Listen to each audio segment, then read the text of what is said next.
Every great TV show has a beginning. But it's the finale that can leave its mark on television history. Hi, I'm Anna. And I'm Jeff, and you're listening to We Judge a Show by Its Pilot, a podcast where we watch and discuss the pilots for shows while sharing personal stories that parallel the storyline. But this month, we're doing things a little different.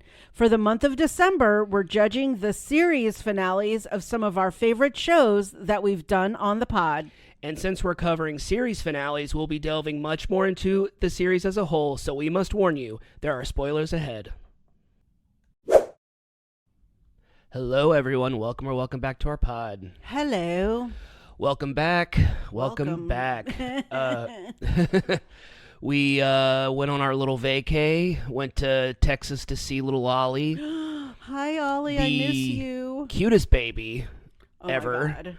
He's so cute. And I'm not a big, like, oh my God, look at the baby. Like, I'm not one of those people. I don't think you really are either. But, like, No. I mean, babies are cute objectively. Yeah. But, like, this is one hell of a cute baby. He has so much hair, and he wasn't even 2 months old when we met him. I mean, he's a mop top. Already the little boy emoji with hair. He's not the baby emoji that has like the one little swirl. It has a part and everything. Yes, he's so freaking cute. I love him. And then we spent some time with your family, which is always nice. We don't get to see them very often because they live a little, not far away, but they live a few hours away, and we don't get to see them as often. And got to catch up with everyone, and then we jumped on a boat, spent 4 nights on a ship, went to Cozumel, went to Paradise Beach, had a great time.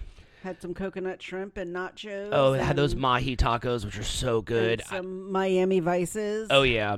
Which was a random drink that a bartender made for us once at Bollero's on another ship. Yeah. And he was just like, because I couldn't figure out what I wanted. I think I asked him, I was like, I kind of want a pina colada, but I kind of want, I think it was a strawberry daiquiri. And he was like, well.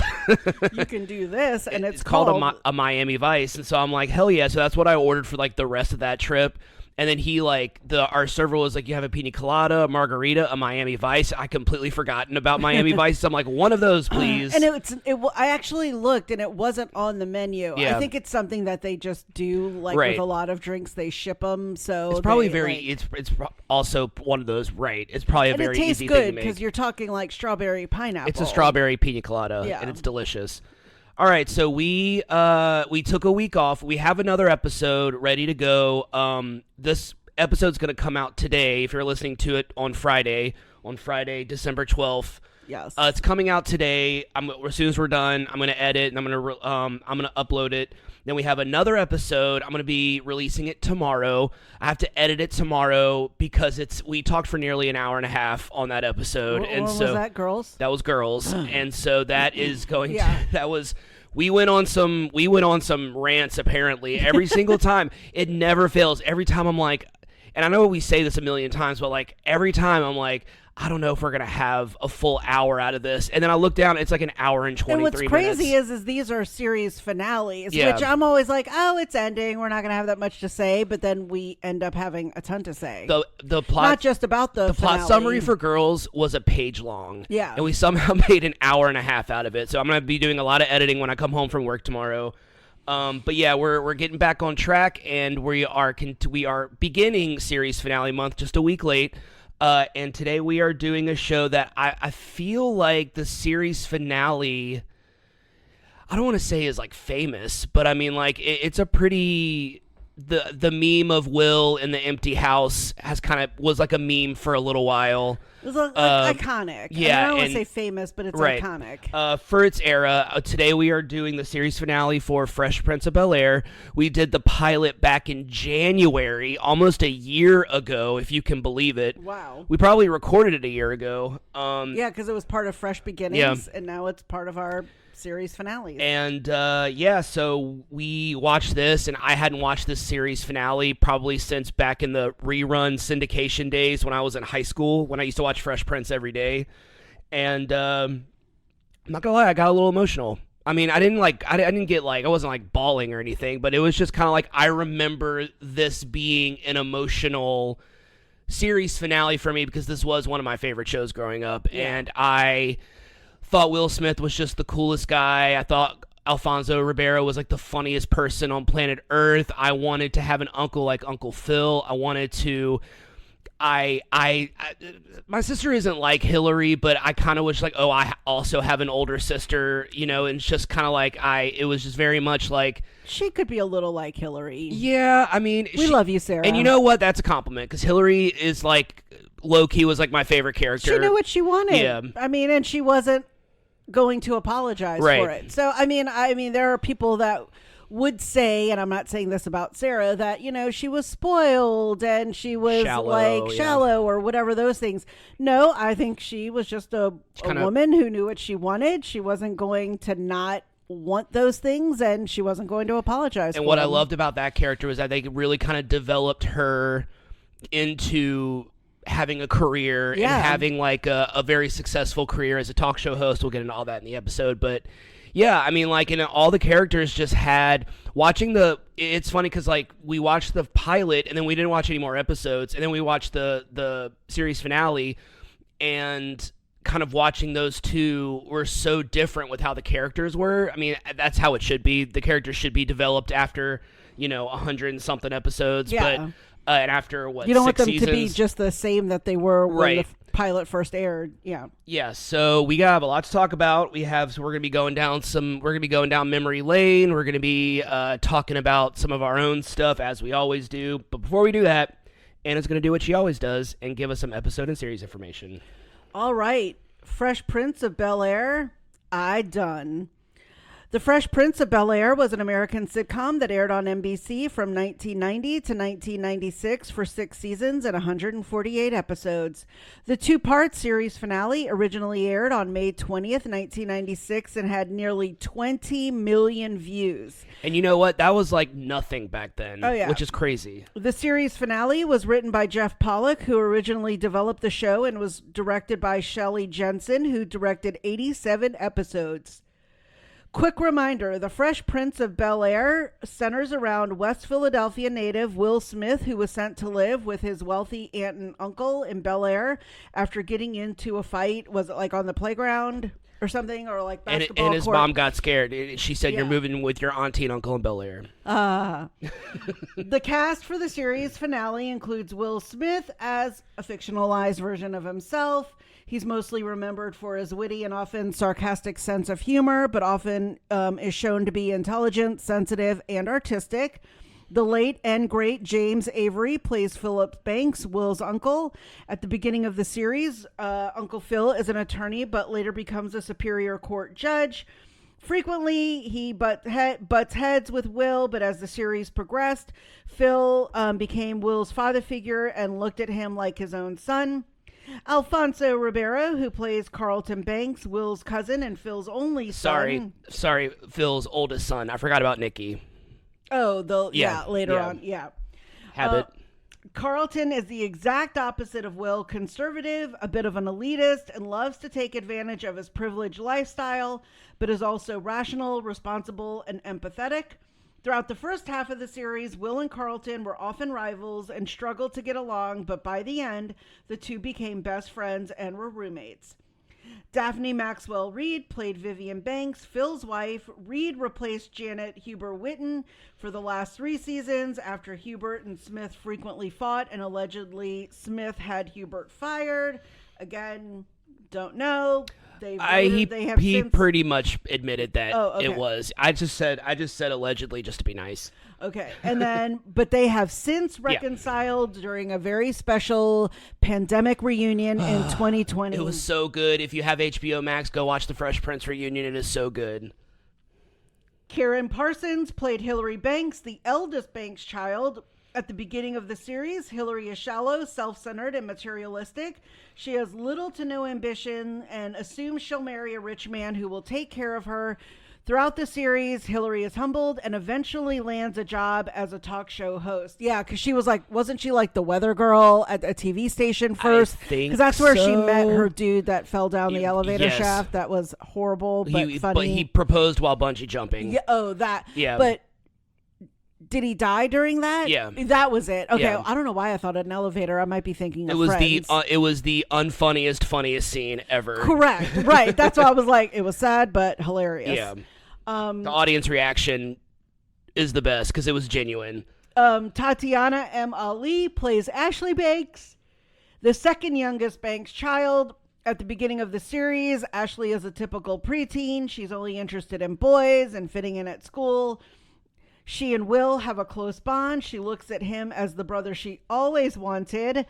Later in the series, as she becomes a teenager, Ashley begins rebelling and is often getting in trouble with her parents.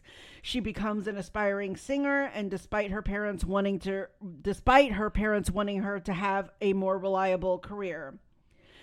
Joseph Marcel plays Jeffrey, the Banks' butler. Jeffrey has a posh British accent and is well known for his cynical, dry sense of humor, but always serves as a sounding board for Will and the Banks family.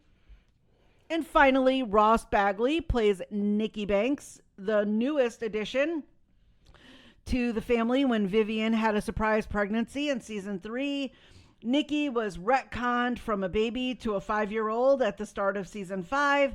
Like most sitcom kids, Nikki is precocious and full of personality. And if you remember the 1994 Little Rascal films, Ross was Buckwheat.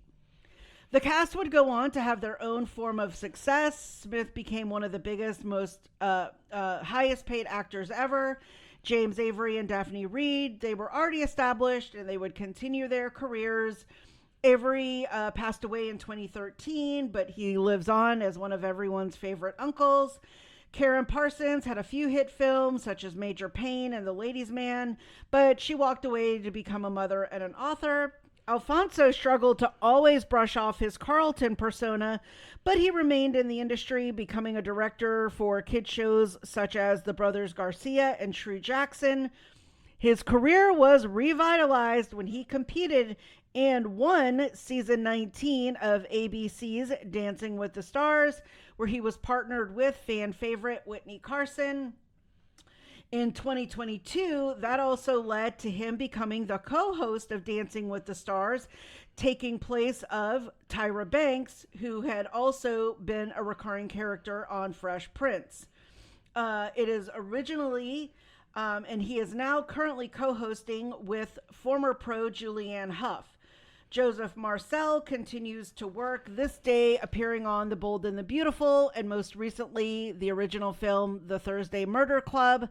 Tatiana Ali also consistently is working. She is currently she was a series regular on The Young and the Restless, and most recently had a recurring role on our fave, Abbott Elementary. Oh, yeah.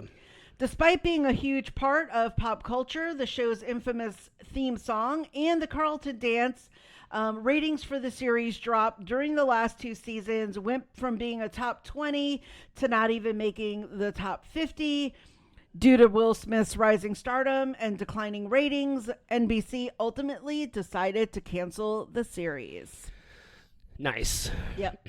Not nice that it got canceled, but well, good I mean, read. It's like, how long can you be funny living in your uncle's house? I mean, it could go on forever. I mean, they were like 20, I think the characters were like 21 at this point, and it was like, all right, time. It very much like the storyline for this episode, for the series finale. It was time for everyone to move on. Yeah. The show served its purpose. It has gone down as one of the most beloved 90s sitcoms of all time.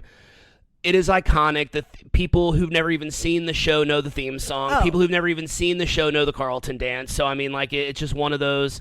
And then there's the famous scene with Will's biological dad comes into town, and the famous scene between Will Smith and James Avery about Will Smith being like, why didn't he want me, and all that stuff. And that clip kind of has become viral. And anytime Carlton's doing his dance, that has become viral. So, I mean, it's... I mean, it was even in Dancing with the Stars. And even in this most recent series, in the most recent season, so Julianne and Alfonso, they are the co-hosts currently of Dancing with the Stars, and they split the cast into 2 groups, and then they were the captains of each group, and they got to dance with the stars and the pros, that was like one of my favorite episodes. Yeah. And Alfonso's team, they did the Carlton dance for a second. Yeah. Yes, that was great. Him teaching Dylan Efron how to do it was like one of my favorite little bits, because he's just like, because it's this iconic. Dylan Efron is also like really tall, so it looked really cute, Yeah. but funny, him doing it. I mean, it's a funny little Yeah, dance. and they won that dance off, and I knew they would. But yeah, so yeah, watching this episode, it kind of brought back a lot of memories. I moved out of my childhood home very young. I think I was like 9 or 10. We moved out of Central and moved into our new house, and then I moved, not a lot, but I moved from house to house. Like, my childhood homes like don't really exist anymore. And even my dad and my stepmom's house, they've remodeled it so much, it doesn't even look like our old house anymore. So I mean, like, it doesn't feel like the house that I grew up in.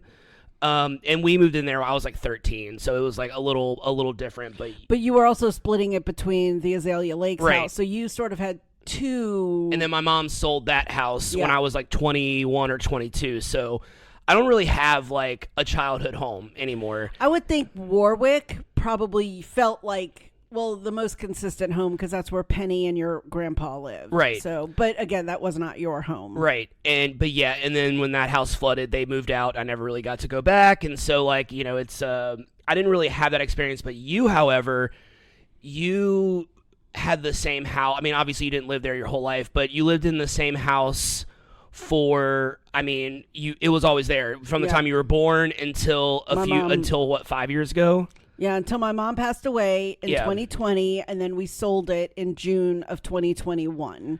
So that they moved into that house about a month after my sister was born. So I will technically say I was the only Gara that lived there her whole life. Rebecca cannot say that because she lived uptown for a month before they moved into that house. Okay. So what was it? So I can't relate to this. When the Banks family is moving out of the house, I'm assuming it's the only house they've ever lived in, or at least the kids have. I don't know. I don't know if they ever went over that lore on the show before. I would imagine not, because he didn't probably start off as like a super rich attorney, but you know, he probably gathered that wealth in Beverly Hills and, you know, spruce things up. As one does. So I can't really relate, but when we talk about like our childhood homes, I can't really relate to staying in the same house my whole life.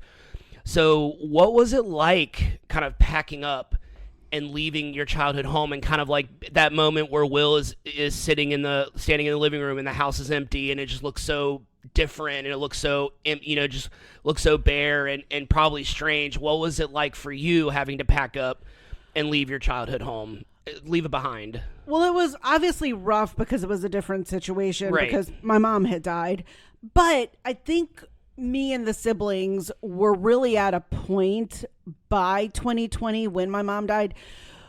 I hate saying we knew the end was near because she passed away from a stroke and then never really recovered.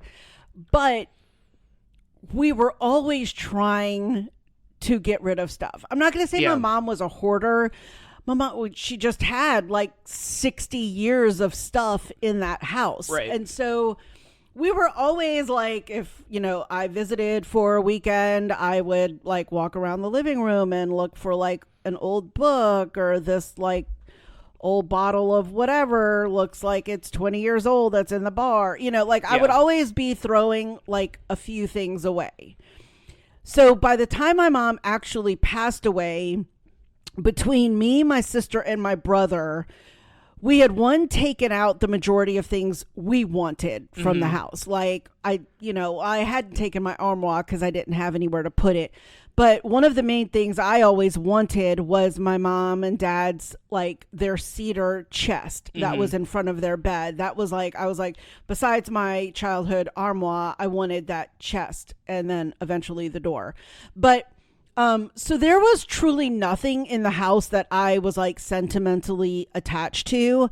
But when it came time to sell my mom's house, we were like, whoa, we have like a big task ahead of us because it was still full of furniture, dishes, all of that kind of stuff, appliances, things we had to sell or just get rid of, find a place to donate, throw in a worldwide pandemic, and that exponentially made it extremely difficult. Right. Because we couldn't have garage sales. We couldn't find businesses that were open, willing to come because they were closed down. Yeah. So it took literally a year to clean out that house because we had nowhere to bring or put or donate anything.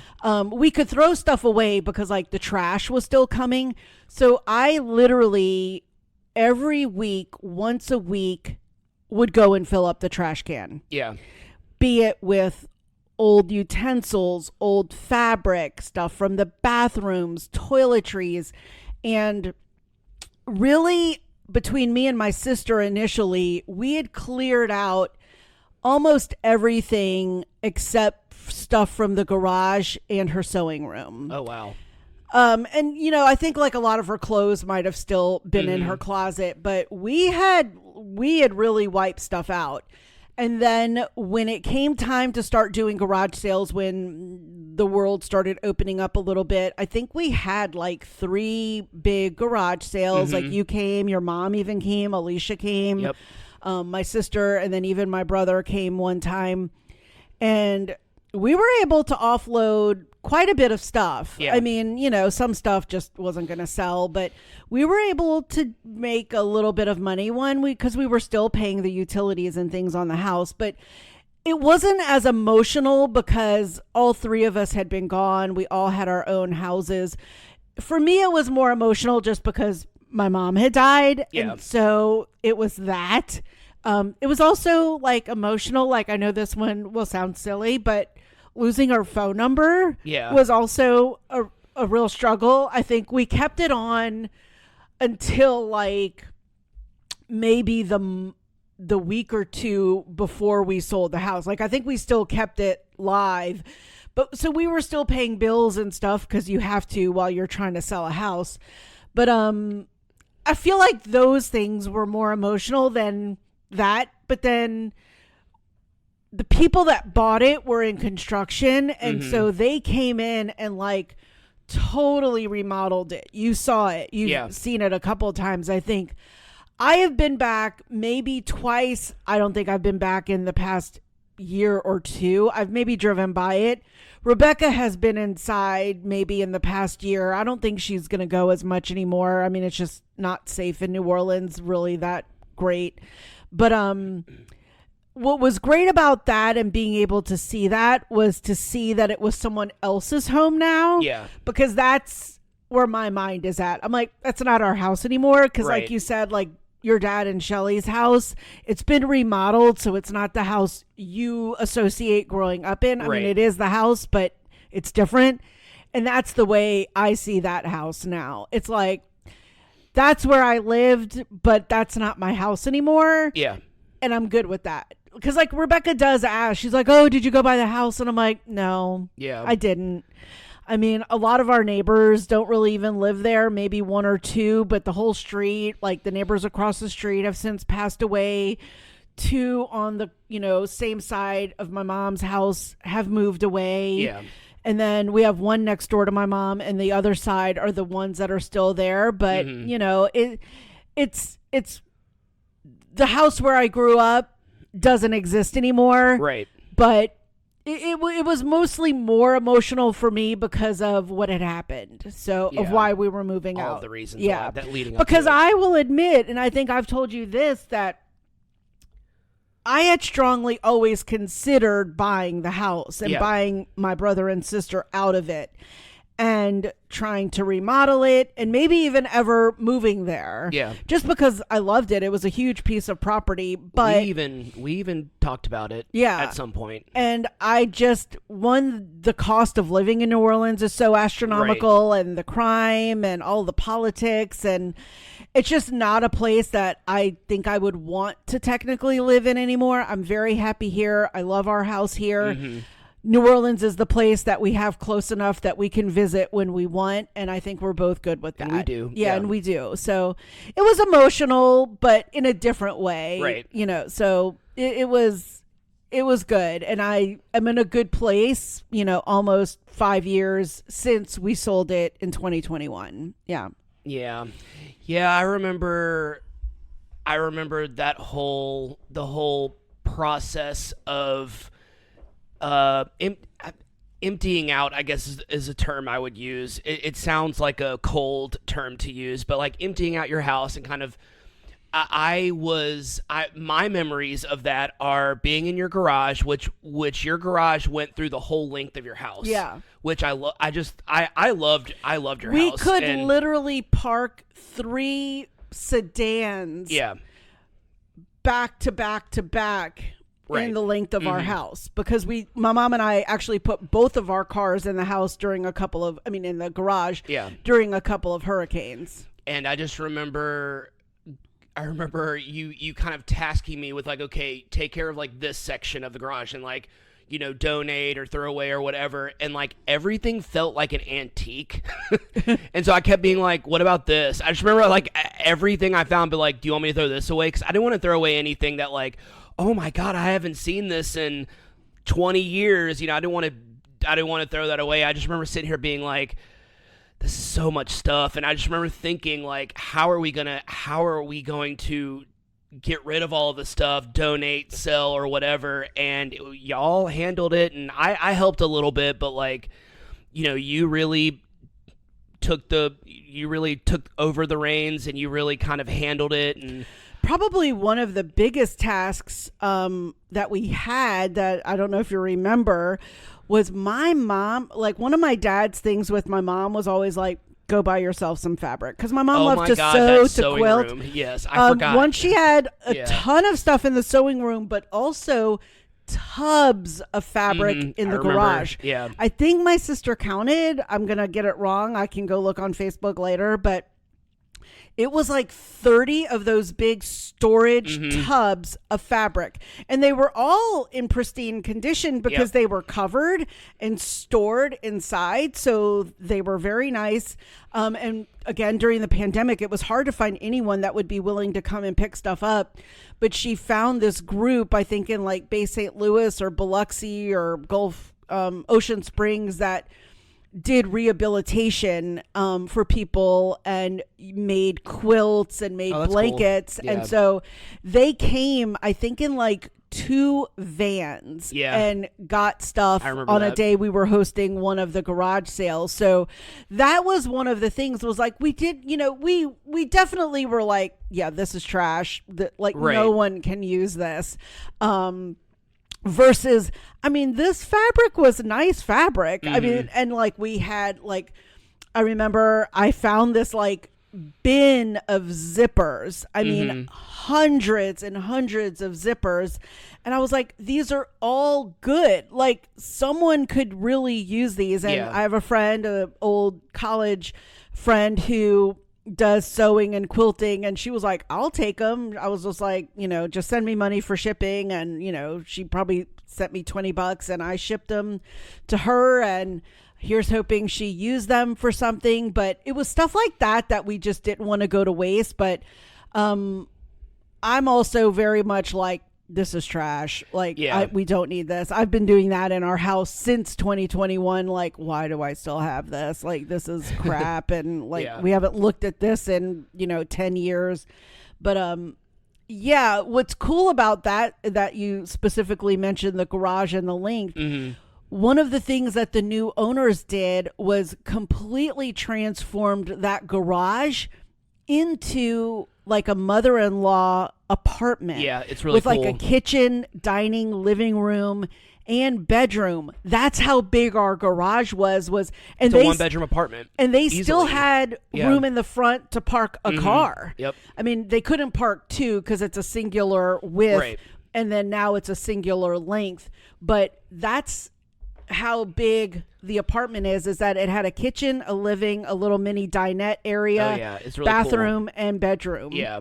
And so that was what I wanted. I wanted someone to take like the footprints of our home and be like, how can we change this and make it into something newer and fresher? I think they tore down a wall or two and like completely opened up the living room and the kitchen. Yes, the whole left side of our house that were 4 bedrooms and 2 bathrooms. Well, of course they updated it with new like sheetrock and stuff or whatever they did. But the whole right side of our house was that it was a living room, dining, kitchen, den on the whole right side of the house. They knocked down the walls, and now it's like one monster room that when you walk in the door, you can see all the way to the back of the house. And I remember walking in going, this is amazing. Yeah, it's incredible. I was just like, whoa. I was just like, it was just so open. They built in a fireplace. We used to have a fireplace. We had taken it out, but they added like a faux, like, I don't know, electric one or whatever. Yeah. They made like bars and countertops and I mean, just like little coat nook. And I mean, I just walked in and was like, this is what this house needed. Yeah. It had the bones. It had the it was a really cool house. Yeah. And so, I mean, it was built in the late 50s, early 60s. I think my parents were only the ever second owners of it. Yeah. It's in a very blue collar neighborhood part of Algiers, but they just totally transformed that house. The only major regret I have is that they tore down those damn lemon trees. Oh, I know. I will admit it was one of the reasons I told myself that I could not visit. It was so hard for me when I heard that they had tore down those lemon trees. I was like, they did what? I mean, those lemons were amazing. But anyway, I digress. All right, what else? So a big part of this series finale is Will feeling left behind while everyone is kind of moving on with their lives. And that's basically, I mean, that's essentially like the entire series finale. And so my question is, have you ever felt that way? I will say one of the major times that I sort of felt that way, not like being left behind by my family or anything like that, was in my high school experience where I went to one of the top schools in actually the country and in this, it's the number one school in New Orleans, the number one school in the state, and in like the top like 25 schools in the country. I'm not bragging because I still don't know how I got into this school. But so because my high school was very college prep, very academic focused, there was a lot of pressure to go to a big name college. Yeah. I mean, if you weren't going to Harvard, Georgetown, Yale, I mean, whatever the, you know, the big colleges, top Vanderbilt, whatever it was, you just were, I don't want to say looked down upon, but you were looked down upon. Yeah. And my parents did not have a lot of money. My dad was a cook on cargo ships. So he probably, during my lifetime, made around, you know, $30,000 a year in, you know, if that even. But a lot of my friends, while they didn't go to like Ivy Leagues or super big colleges, they did go to bigger colleges like LSU, Ole Miss, Auburn, you know, the University of North Carolina, Texas A&M, USC. And so me going to the, at the time, Northeast Louisiana University, which was a regional state university, so kind of like a Southeastern or a Nichols or something like that. I felt like people thought, oh, that's all you could get into. That's, you know, and for me, it wasn't that was all I could get into. It was all my parents could afford. Yeah. Because I really wanted back then to go to Ole Miss. Right. It was just my dream college. It was beautiful. I went and visited, but my parents just could not afford out of state. LSU heads come after her in the comments. Yes. The whole Lane Kiffin Ole Miss to LSU is happening right now. But anyway, and so that was sort of my heartbreak. But then, you know, when people would be like, well, oh, where are you going to college? I'd be like, Northeast Louisiana University. And my sister had gone there, so that's how I knew about it. Yeah. And my choices were really only state colleges. My mom was like, you're not going to LSU. It's too big for you. You don't need to be a little fish in a big pond. I'd rather you be a big fish in a small pond. And so I didn't want to go to Nichols, UNO, or Southeastern because those were all too big. I didn't know anything about McNeese in Lake Charles, so I didn't want to go there. I was forgetting about McNeese, yeah. Northwestern, I had visited in 8th grade, and I just thought Natchitoches was like too out of the way. There was nothing in Shreveport, just private schools. Yeah. And then The other options were schools like Louisiana College, which was Baptist. I didn't want to go there. And I didn't want to go to Lafayette because my godparents live there. And I was always like, my mom could just come and visit my godmother and drop in on me. And I don't want that. So Monroe became the option because it was about a 4-hour drive. It was affordable and I got a scholarship. Yeah.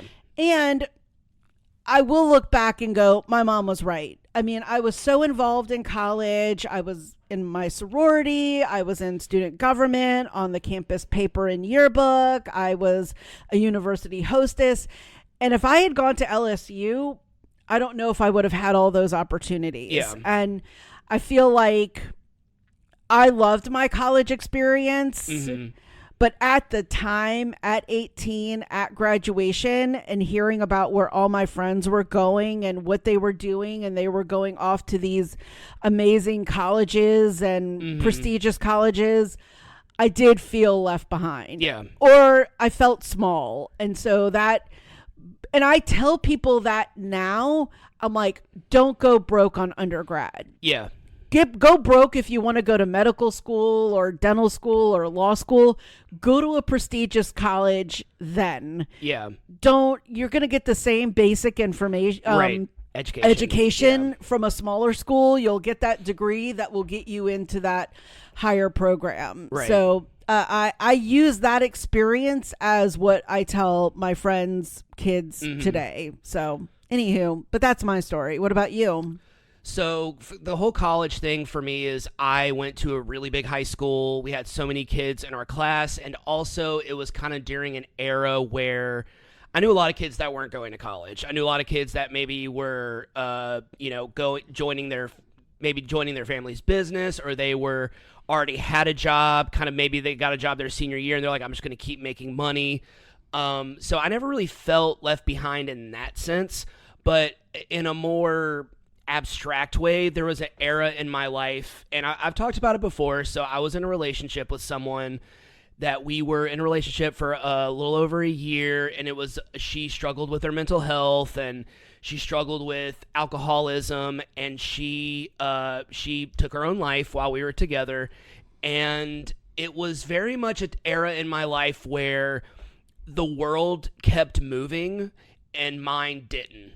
Like, everyone else was like living their life, and like I wasn't. And everything in my life came to a screeching halt because we had made all these plans and we were going to, have this life together, and that all ended. That all stopped. And so I very much felt like I was stuck and I didn't know what I was supposed to do. Like, everyone is like, right, like, what do you do next? Everyone is like, I'm going on social media, and like all my friends are like, they're in relationships, they're married, they're having kids, and they're moving here, moving there, they're going on this vacation, going on that vacation, and I'm just kind of in my apartment at a standstill, and I didn't really know how to fix that. And there's nothing I really could have done to fix that.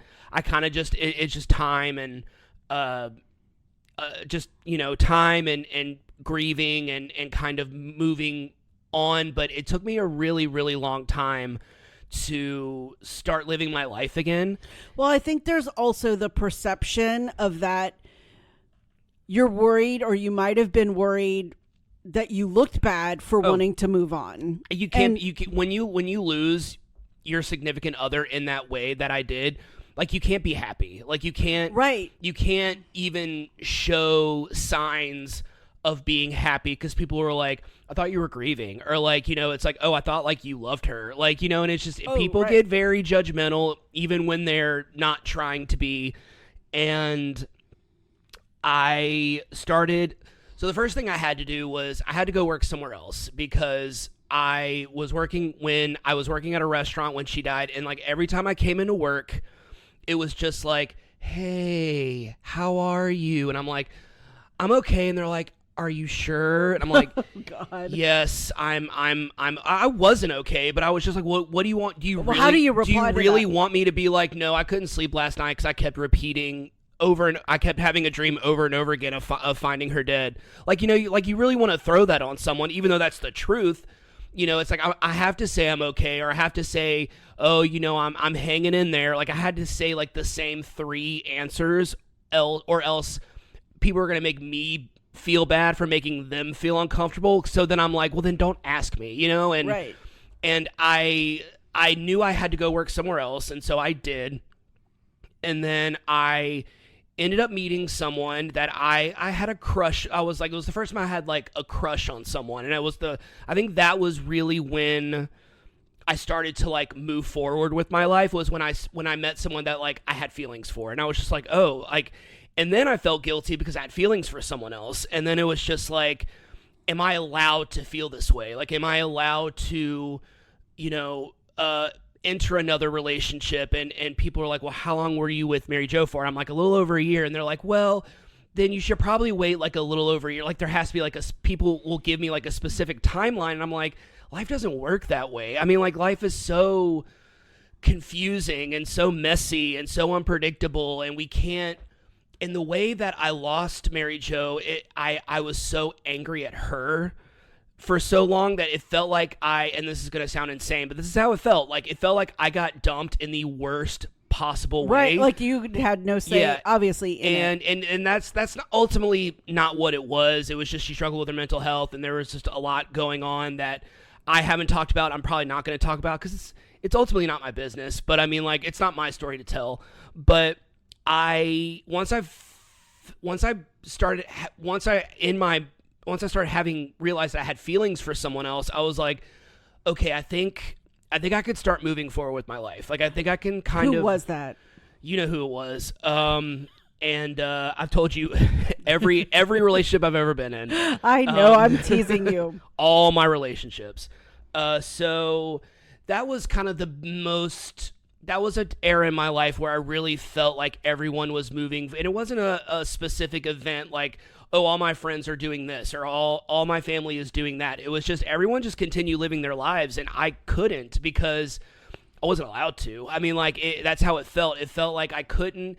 It felt like if I did, people were going to judge me. I felt like if I posted a picture with another girl, whether we were friends or dating or not, I feel like that would get judged, and it did. And I would get messages from people being like, what are you doing? And I'm like, we're just friends, you know what I mean? And it was just like, and that's none of your business. So that was also when I really began my hatred for social media.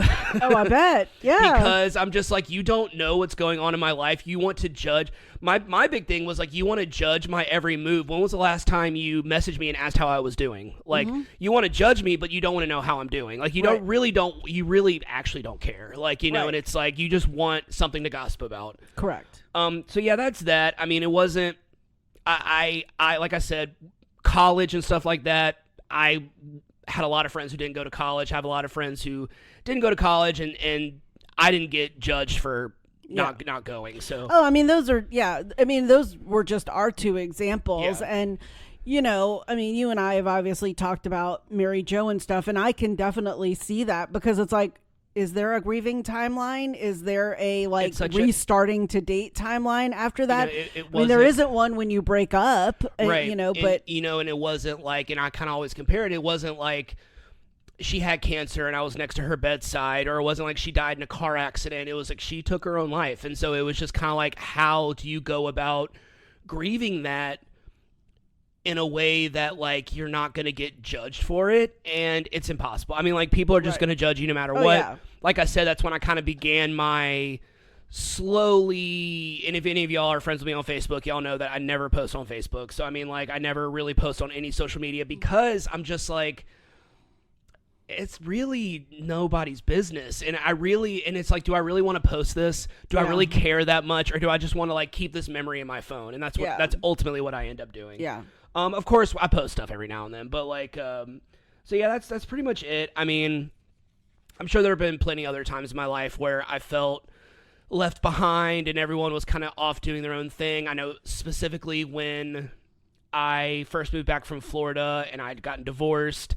That was when all of I had got married and got divorced, and that was when all of my friends started to get married. And I kind of felt left behind in that way, but I mean, I'd already kind of gone through it, so I think I've also talked about that was when I had moved to Seattle for 8 years and then moved back and thought, oh, it's going to be the same like when I was here during law school. But, you know, by then all my high school friends were married with kids or had moved on.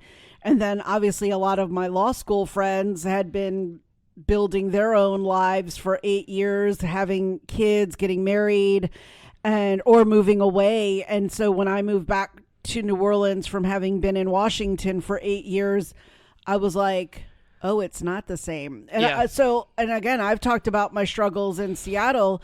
I actually struggled a lot in those first couple of years when I moved back. Mm-hmm. I mean, I think Terry for a big part of that. Shout out to Terry and Jim and Bruce. You know, all my gay guys who brought me into their fold, and I would just hang out with them, go and do Mardi Gras, French Quarter, and you know, they gave me a social life. But you know, it's hard coming back from leaving as well, like not necessarily being left behind, but the coming back and everyone else is gone as well. So it's kind of another conundrum. So, all right. Well, enough chattering. Enough chattering. You ready to get into this plot summary? Do it. Okay. Sorry, I got an event reminder on my phone. All right. Okay, Fresh Prince plot summary. It's Phil's 50th birthday, and he comes home to a quiet house. Since he assumes he's home alone, Phil takes off his shoes, puts on some music, and starts dancing. As he enters the kitchen, he is surprised by his family. As the family sits around the living room, everyone discusses their plans. Hillary's talk show has been picked up by a major network, and she's moving to New York. Ashley has been accepted into a prestigious performing arts high school in New York and is going to be living with Hillary. Carlton is leaving. Okay, so it's the fictional school of University of Los Angeles. I think it's supposed to be a play on UCLA. Carlton is leaving ULA and transferring to Princeton, and Nikki is starting kindergarten. Jeffrey then announces he is moving back to England to spend more time with his son. So I think at some point you find out Jeffrey has a son. It was a plot point for one of the episodes. I'm glad they kept the continuity. Will is the only one without any concrete plans. Carlton makes a joke that not everyone can be in the fast lane and someone has to be stuck on the soft shoulder, which I didn't know that was the official term for the side of the road. Soft shoulder. Soft shoulder. I just thought it was called the shoulder. Everyone is sad to hear Jeffrey's announcement, but understand his reasons. Hillary says, this is my favorite, Hillary says they have to have a going away dinner for Jeffrey and then ask him what he's going to cook. That was like one of my favorite little jokes. I loved it. The next day, Will asks Phil how it feels being 50 and a day. Nikki makes a joke about Phil being the oldest man on the planet. A lot of old jokes, and even back then, not that long ago, 30 years ago, 50 felt so old, and now 50 isn't even close to being old now. It's just funny how time it's just so different now. Will's best friend, Jazz, who DJ Jazzy Jeff, shows up to wish Phil a happy birthday. As always, Phil isn't thrilled to see Jazz's presence, but is taken aback when Jazz gives him a birthday present. Another one of my favorite jokes. All hope is lost when the present turns out to be a used set of dentures. They're Jazz's grandmother's, and she doesn't need them anymore. For the last time of the series, Phil throws Jazz out the front door, one of my favorite bits of the entire series. In the pool house, Carlton is packing up for Princeton while Will sits on the couch and watches TV. Carlton continues to make jabs at Will for having to stay behind while Carlton is going to his dream school. A little later, Will goes to Jeffrey to ask for advice. Will says he has a friend that is feeling a bit left behind while everyone else around him seems to be moving on. My favorite joke of the episode, Jeffrey asks Will if his friend is feeling pensive. Will says his friend doesn't know what that means. Yeah. Jeffrey rewords and asks if his friend is feeling lost. Will says yes, but mostly his friend feels kind of embarrassed that he's the only one that has nothing going on. Jeffrey tells Will the same story his father once told him about the Earl of Monroe, who spent years building a bridge over the River Mersey. Will assumes the moral of the story is as long as you apply yourself and be patient, everything will work out. Jeffrey then says that once the bridge was finished, the Earl jumped off it and died. Will asks, "That's the advice your father gave you?" Jeffrey replies, "My father was not a well man." I thought you were about to say something. Oh, no. Sorry. All right, you're good. Later on, the family is together, and Carlton is taking more jabs at Will. Out of desperation, Will lies and says he found an apartment. Jeffrey assumes this is a lie and promises to keep it a secret. Will goes looking for an apartment but finds nothing. He returns home and tells Jeffrey that he'll come clean and tell Uncle Phil the truth. Will is just grateful that he still has the pool house.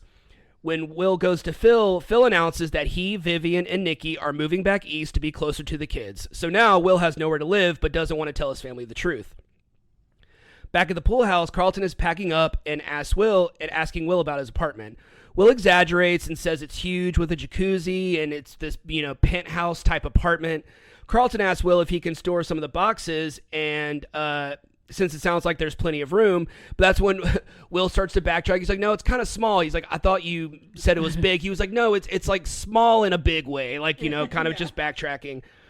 Carlton assumes Will is having separation anxiety. He thinks Will is going to miss him so much, he doesn't want reminders of him in his new apartment. Will finally confesses to Carlton that he doesn't have an apartment and that he lied because he was jealous that everyone was moving on except for him. Carlton, and this is when we're reminded that Carlton's a good guy. So, like, Carlton feels guilty for making all those jokes at Will's expense and apologizes.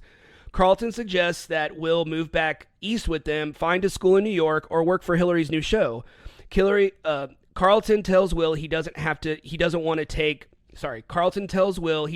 take the road less traveled. Will tells Carlton that he doesn't want to take the easy way out. He came to Bel-Air to go to school, and he wants to finish school in Bel-Air on his own, which I commend him for that. Yeah. Carlton tells Will that Phil could help him find an apartment. Will says he needs to figure this out on his own. Will attempts to sabotage potential buyers. This was great. We get some fun cameos. These were awesome. We get Conrad Bain and Gary Coleman as Mr. Drummond and Arnold from Different Strokes.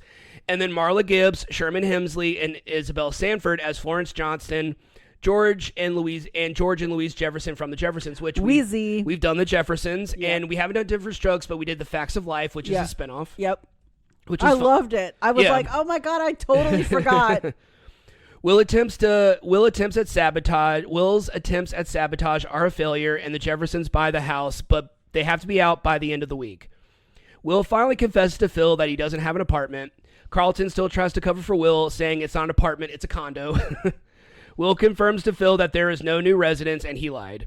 Will tells Phil that he lied because he didn't want him to think that he was the same kid that moved to Bel-Air from Philly all those years ago. Phil tells Will that he is nothing like that kid from 6 years ago. He reminds Will that he's in college, he's graduating in a year, he's going to be living on his own, and that he's becoming a man. Phil tells him that he couldn't be prouder of the man he's become. Phil then tells Will that he's going to help him find an apartment. Will agrees. Will and Carlton are finishing packing up the pool house. They are dividing up their CD collection, which was something you used to do, kids out there. You used to have to divide up your CD collection because they get all meshed up with your roommates. The two realize this is their last night together. They've had a wild ride going from kids to adults, rivals to friends, cousins to brothers. They both admit that they'll miss each other, and as one last hurrah, Will turns on It's Not Unusual by Tom Jones. Not unusual. For one last Carlton dance. Will even joins in. It was cute. That's such a great moment. The next day, the family gathers in the empty living room one last time. Will promises Phil that he'll pick up the phone every Sunday when they call. Phil tells Will that he is his son and he loves him very much. They all hug and leave. Will is the last to leave and turns out the living room lights. And one last joke for the show, we then hear Carlton yell, "Hey, who turned off the lights?" Carlton runs downstairs with his pants half up and runs out the house. Will laughs and says that he is definitely going to miss Carlton. He walks out the empty house, and that is that. End of episode. All right, what'd you think? I loved it. I think it was like a nice, clean ending. Mm-hmm. It just, everyone was happy. It wasn't hokey. Right. It was to me like a good wrap up, especially since the show was canceled. Yeah. And, sometimes when shows are canceled, you don't even get that series finale. And so I loved that.